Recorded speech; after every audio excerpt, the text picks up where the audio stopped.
लेकर के अब स्वयं भगवान कृष्ण साड़ी पहन करके औरत बन गए और द्रौपदी के को सिखा पढ़ा करके साथ में लेकर गए। रात्रि में उपासना कर रहे थे, भीष्म पितामह भी सोए नहीं थे, नारायण आस्था का अनुसंधान कर रहे थे।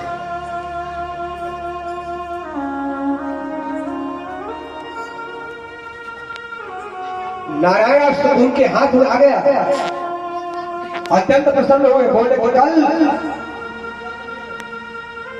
जिसके हाथ अस्त्र शस्त्र रहेगा वो मारा जाएगा, चाहे अर्जुन हो चाहे भीम हो।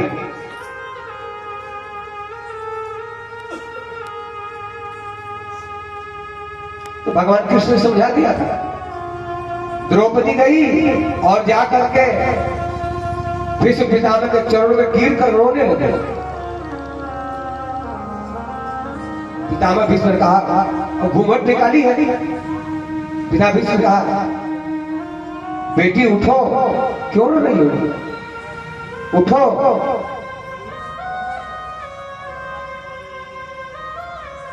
बोली मैं नहीं उठ सकती, मेरे पति जो है युद्ध में रण में युद्ध कर रहे हैं और वो मारे जाएंगे। आप रोज 10,000 महारथियों का वध कर देते हैं, आप मुझे जब तक अखंड सौभाग्य भाव आशीर्वाद नहीं देंगे तब तक मैं नहीं उठूंगी। भीष्म पितामह प्रतिज्ञा किए थे कि रोज मैं, अब महारथी किसे कहते हैं सुनिए, 10,000 पैदल सैनिकों से जो युद्ध करता है उसको रथी कहते हैं। 10,000 पैदल दौड़ने वाले सैनिकों से अकेले लड़े उसे रथी कहते हैं। 10,000 रथियों से जो अकेले लड़े उसको महारथी कहते हैं। 10,000 महारथियों से जो अकेले लड़े उसे अतिरथी योद्धा कहते हैं। अतिरथी योद्धा भगवान राम थे।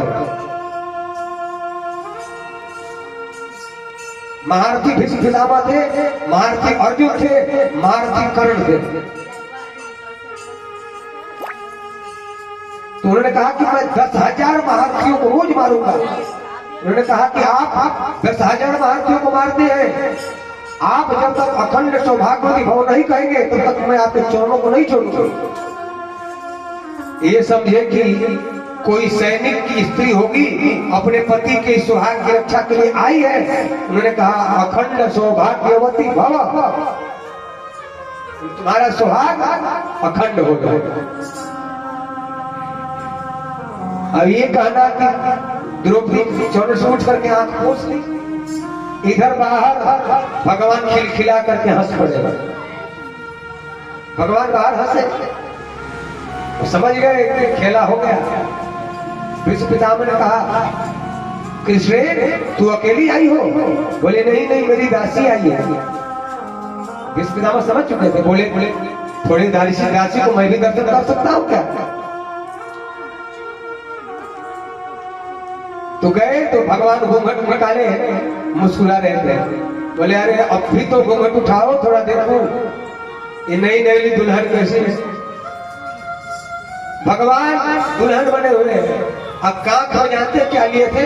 कांख को दबाए थे द्रौपदी की जूती। रास्ते में आ रहे थे ना, बोले कि देखो तेरी जूती बहुत आवाज कर रही है, लोग सोए हैं, कोई पीछे पड़ जाएगा और बहुत गुपचुप तरीके से काम करना है, ऐसा करो तो अपनी जूती मुझे दे दो। और भगवान ने चलते समय जूती को कांख पर दबा लिया था। भगवान भीष्म पितामह देख के बोले कि तुम क्या क्या कर सकते हो भक्तों के लिए। केशव तुमने तो पांडवों की रक्षा कर ली,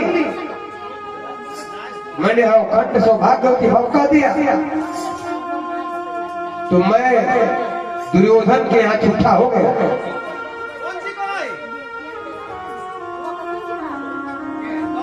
तो सुनो हे कृष्ण, तुमने भी कहा है कि मैं महाभारत में युद्ध में हथियार नहीं उठाऊंगा, तो हथियार उठवा करके छोड़ूंगा। कालू जो हरि ही न शस्त्र गहाओ। कसम खा लिए मैं प्रतिज्ञा करता हूँ, कालु जो हरि ही न शस्त्र गहाओ, तोला जो गंगा जननी को शांतनु सुत न कहाओ। कालु जो हरि ही न शस्त्र गहाओ। कल यदि मैं भगवान आपसे हथियार न उठवा देता, मैं भी शांतनु का पुत्र नहीं, मुझे झूठा बना दिया। हिलाएगा और महाराज जब युद्ध होने लगा,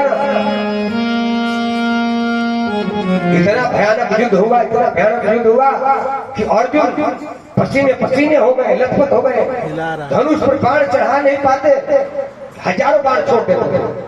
और भगवान कृष्ण का शरीर छिन्न भिन्न हो गया। सांवला सलोना सुंदर कोमल शरीर है, उस पर पसीने की बूंदें टपक रही है और उसमें खून चूर रहा है, रक्त की बूंदें टपक रही है। अंत में भगवान ने कहा, अर्जुन तू दादा को मारना नहीं चाहता है, कोई बात नहीं, मैं ही मार देता हूँ। और भगवान ने टूटे हुए रथ के चक्के को लेकर दौड़, पृथ्वी कांपने लगी। अरे आज भगवान ने शस्त्र उठा लिया है और तो प्रलय ही होने वाला है। तो उन्होंने कहा, धरती कांपने लगी। डर रही थी धरा को बताया, अपनी लीला दुपट्टा डर रही थी धरा को बताया, अपनी लीला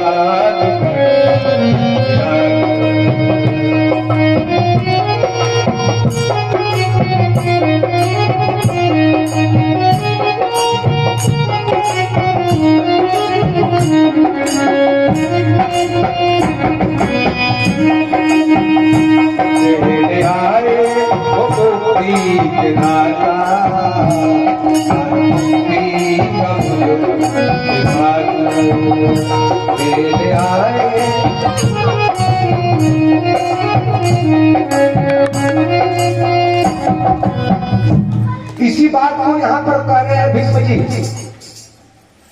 भीष्म जी कह रहे हैं भगवान से, प्रभु मुझे याद है स्वनिगम ममहाय मत प्रतिज्ञा मृदम अधिका तुम रथस्था गीत रथ चरण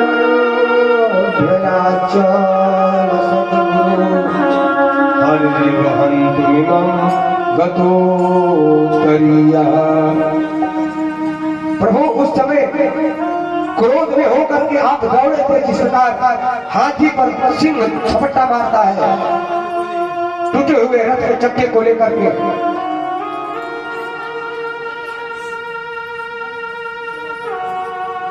अपना मान तले तल जाए, भक्त का मान तलते देखा। भगवान अपने वचन को झूठे कर देते हैं। भगवान ने भीष्म पितामह के वचन को सत्य करने के लिए भगवान ने हथियार उठा लिया। भीष्म पितामह कहते हैं, प्रभु आपको रण में कोई जीत सकता है?